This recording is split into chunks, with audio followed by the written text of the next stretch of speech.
Bile. 127 There are two kinds of bile, local bile and free bile. Herein as to color, the local bile is the color of thick madhyuka oil, the free bile is the color of faded acoli flowers. As to shape, both are the shape of their location. As to direction, the local bile belongs to the upper direction, the other belongs to both directions. As to location, the free bile spreads, like a drop of oil on water, all over the body. Except for the fleshless parts of the head hairs, body hairs, teeth, nails, and the hard dry skin. When it is disturbed, the eyes become yellow and twitch, and there is shivering and itching. 34 Of the body. The local bile is situated near the flesh of the liver between the heart and the lungs. It is to be found in the bile container, gallbladder, which is like a large kosetake, loofah, gourd pip. When it is disturbed, beings go crazy and become demented, they throw off conscience and shame and do the undoable, speak the unspeakable, and think the unthinkable. As to delimitation, it is bounded by what appertains to bile. 261. Phlegm. 128 The phlegm is inside the body and it measures a bowlful. As to color, it is white, the color of the juice of nigabala leaves. As to shape, it is the shape of its location. As to direction, it belongs to the upper direction.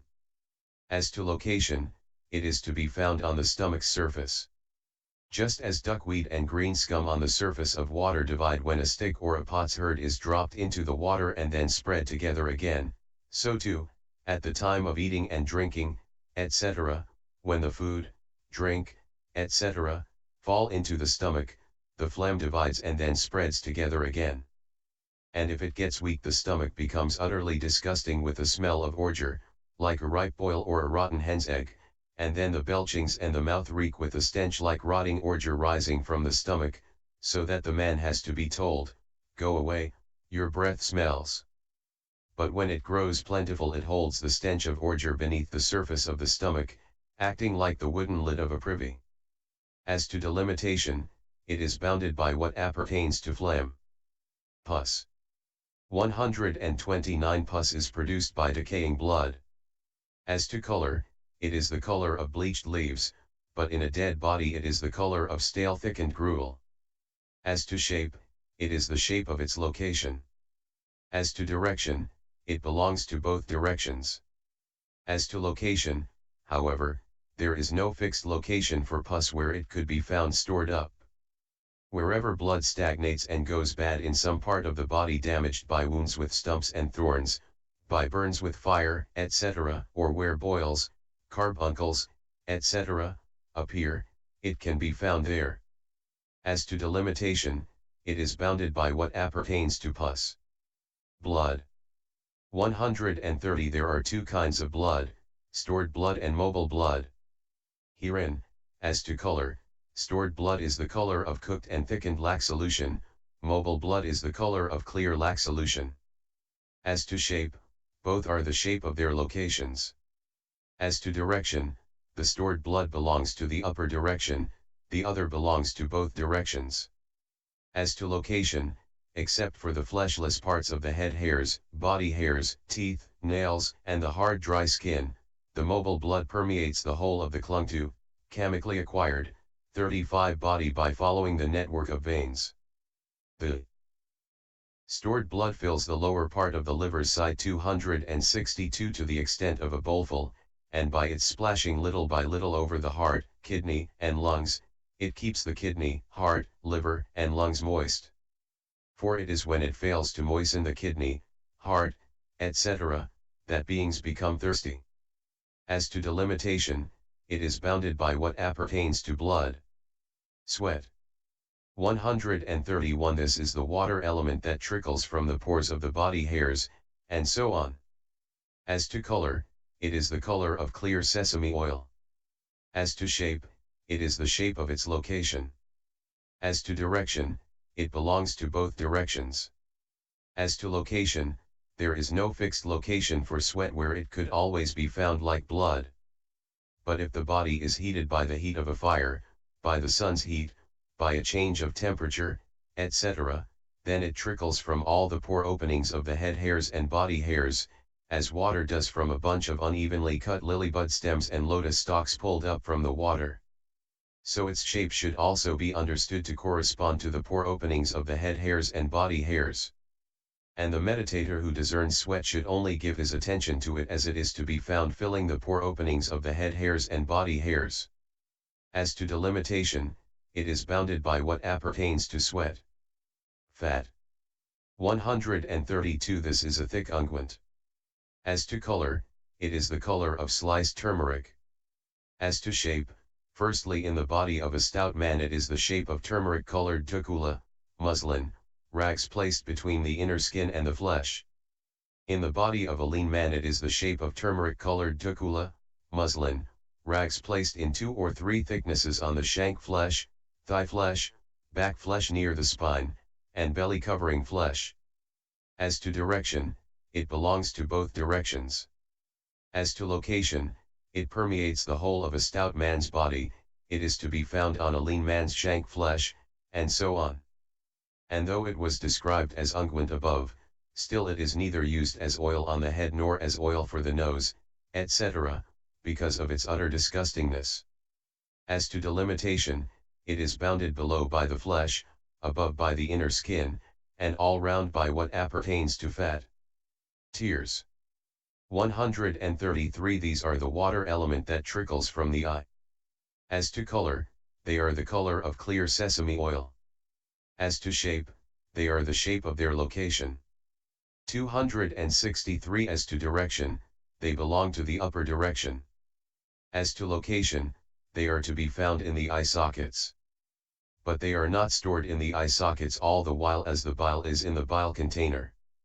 But when beings feel joy and laugh uproariously, or feel grief and weep and lament, or eat particular kinds of wrong food, or when their eyes are affected by smoke, dust, dirt, etc., then being originated by the joy, grief, wrong food, or temperature, they fill up the eye sockets or trickle out. And the meditator who discerns tears should discern them only as they are. To be found filling the eye sockets. As to delimitation, they are bounded by what appertains to tears. Grease. 134 This is a melted unguent. As to color, it is the color of coconut oil. Also it can be said to be the color of oil sprinkled on gruel. As to shape, it is a film the shape of a drop of unguent spread out over still water at the time of bathing. As to direction, it belongs to both directions.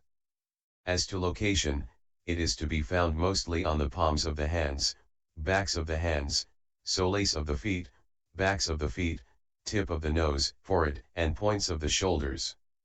And it is not always to be found in the melted state in these locations, but when these parts get hot with the heat of a fire, the sun's heat, upset of temperature or upset of elements, then it spreads here and there in those places like the film from the drop of unguent on the still water at the time of bathing. As to delimitation, it is bounded by what appertains to grease. Spittle. 135 This is water element mixed with froth inside the mouth. As to color, it is white, the color of the froth. As to shape, it is the shape of its location, or it can be called the shape of froth. As to direction, it belongs to the upper direction. As to location, it is to be found on the tongue after it has descended from the cheeks on both sides. And it is not always to be found stored there, but when beings see particular kinds of food, or remember them, or put something hot or bitter or sharp or salty or sour into their mouths, or when their hearts are faint, or nausea arises on some account, then spittle appears and runs down from the cheeks on both sides to settle on the tongue. It is thin at the tip of the tongue, and thick at the root of the tongue. It is capable, without getting used up, of wetting unhusked rice or anything else chewable that is put into the mouth, like the water in a pit scooped out in a river sand bank. 264 As to delimitation, it is bounded by what appertains to spittle. Snot. 136 This is impurity that trickles out from the brain. As to color, it is the color of a young palmyra kernel. As to shape, it is the shape of its location. As to direction, it belongs to the upper direction. As to location, it is to be found filling the nostril cavities. And it is not always to be found stored there, but rather, just as though a man tied up curd in a lotus leaf, which he then pricked with a thorn underneath, and whey oozed out and dripped, so too, when beings weep or suffer a disturbance of elements produced by wrong food or temperature, then the brain inside the head turns into stale phlegm, and it oozes out and comes down by an opening in the palate, and it fills the nostrils and stays there or trickles out. And the meditator who discerns snot should discern it only as it is to be found filling the nostril cavities. As to delimitation, it is bounded by what appertains to snot. Oil of the joints. 137. This is the slimy ordure inside the joints in the body. As to color, it is the color of kayakara gum. As to shape, it is the shape of its location. As to direction, it belongs to both directions. As to location, it is to be found inside the 180 joints, serving the function of lubricating the bones joints. If it is weak, when a man gets up or sits down, moves forward or backward, bends or stretches, then his bones creak, and he goes about making a noise like the snapping of fingers, and when he has walked only 1 or 2 leagues distance, his air element gets upset and his limbs pain him. But if a man has plenty of it, his bones do not creak when he gets up, sits down, etc., and even when he has walked a long distance, his air element does not get upset and his limbs do not pain him. As to delimitation, it is bounded by what appertains to oil of the joints. Urine. 138. This is the urine solution. As to color, it is the color of bean brine. As to shape, it is the shape of water inside a water pot placed upside down. As to direction, it belongs to the lower direction. As to location, it is to be found inside the bladder. For the bladder sac is called the bladder. Just as when a porous pot with no mouth is put into a cesspool, 265, then the solution from the cesspool gets into the porous pot with no mouth even though no way of entry is evident, so too, while the urinary secretion from the body enters the bladder, its way of entry is not evident. Its way of exit, however, is evident. And when the bladder is full of urine, beings feel the need to make water. As to delimitation, it is delimited by the inside of the bladder and by what is similar to urine. This is the delimitation by the similar. But its delimitation by the dissimilar is like that for the head hairs, see note at end of 90. The arising of absorption. 139. When the meditator has defined the parts beginning with the head hairs in this way by color, shape, direction, location, and delimitation, 58, and he gives his attention in the ways beginning with following the order, not too quickly, 61, to their repulsiveness in the 5 aspects of color, shape, smell, habitat, and location, 84f, then at last he surmounts the concept, 66. Then just as when a man with good sight is observing a garland of flowers of 32 colors knotted on a single string and all the flowers become evident to him simultaneously, so too, when the meditator observes this body thus, there are in this body head hairs, then all these things become evident to him, as it were, simultaneously. Hence it was said above in the explanation of skill in giving attention, for when a beginner gives his attention to head hairs, his attention carries on till it arrives at the last part, that is, urine, and stops there, 67. 140. If he applies his attention externally as well when all the parts have become evident in this way, then human beings, animals, etc., as they go about are divested of their aspect of beings and appear as just assemblages of parts. And when drink, food, etc., is being swallowed by them, it appears as though it were being put in among the assemblage of parts. 141. Then, as he gives his attention to them again and again as repulsive, employing the process of successive leaving, etc., 67, eventually absorption arises in him. Herein, the appearance of the head hairs, etc., As to color, shape, direction, location, and delimitation is the learning sign, their appearance as repulsive in all aspects is the counterpart sign. As he cultivates and develops that counterpart sign, absorption arises in him, but only of the first jhana, in the same way as described under foulness as a meditation subject, 6.64f. And it arises singly in one to whom only one part has become evident, or who has reached absorption in one part and makes no further effort about another. 142 But several first jhanas, according to the number of parts, are produced in one to whom several parts have become evident, or who has reached jhana in one and also makes further effort about another. As in the case of the elder Malaka. 266. The elder, it seems, took the elder Abhya, the Dingha reciter, by the hand 36 and after saying, "Friend Abhya, first learn this matter," he went on, "The elder Malaka is an obtainer of 32 jhanas in the 32 parts. If he enters upon one by night and one by day, he goes on entering upon them for over a fortnight, but if he enters upon one each day, he goes on entering upon them for over a month."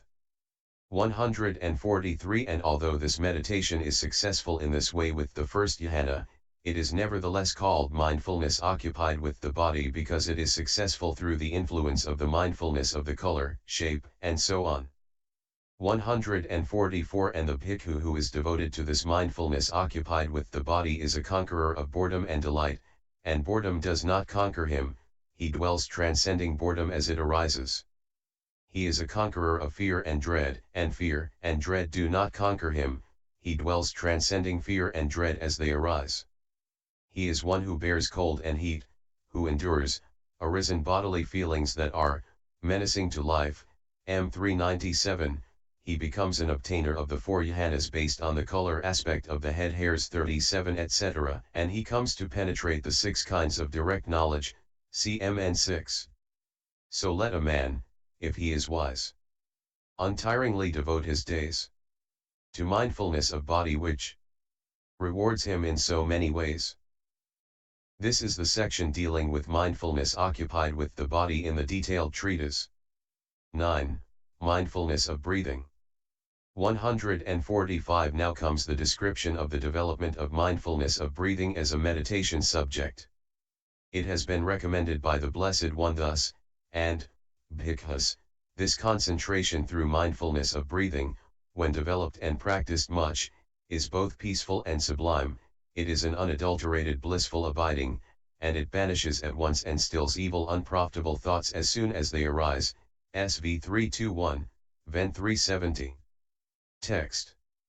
It has been described by the Blessed One as having 16 bases thus, and how developed, bhikkhus, how practiced much, is concentration through mindfulness of breathing both peaceful and sublime, an unadulterated blissful abiding, banishing at once and stilling evil unprofitable thoughts as soon as they arise.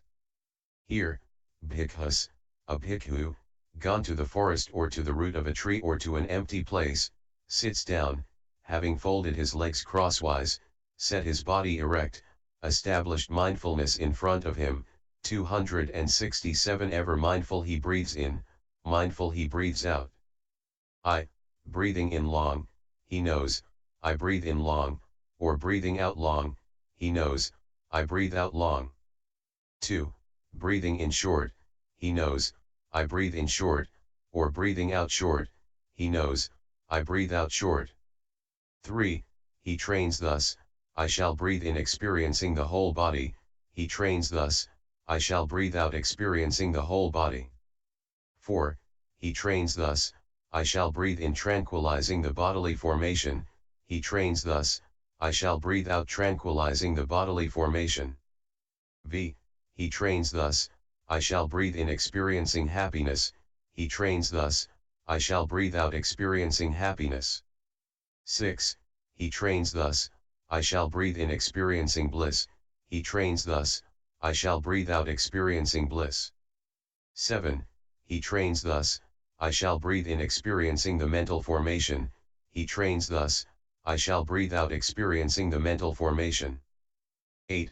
He trains thus, I shall breathe in tranquilizing the mental formation, he trains thus, I shall breathe out tranquilizing the mental formation. 9. He trains thus, I shall breathe in experiencing the manner of consciousness, he trains thus, I shall breathe out experiencing the manner of consciousness. X. He trains thus, I shall breathe in gladdening the manner of consciousness, he trains thus, I shall breathe out gladdening the manner of consciousness. 11. He trains thus, I shall breathe in concentrating the manner of consciousness, he trains thus, I shall breathe out concentrating the manner of consciousness. 12. He trains thus, I shall breathe in liberating the manner of consciousness, he trains thus, I shall breathe out liberating the manner of consciousness. 13. He trains thus, I shall breathe in contemplating impermanence, he trains thus, I shall breathe out contemplating impermanence. 14. He trains thus, I shall breathe in contemplating fading away, he trains thus, I shall breathe out contemplating fading away. 15. He trains thus, I shall breathe in contemplating cessation, he trains thus, I shall breathe out contemplating cessation. 16. He trains thus, I shall breathe in contemplating relinquishment, he trains thus, I shall breathe out contemplating relinquishment. SV 32122. 146. The description of development is complete in all respects, however, only if it is given in due course after a commentary on the text. So it is given here. 186, introduced by a commentary on the first part of the text. Word commentary.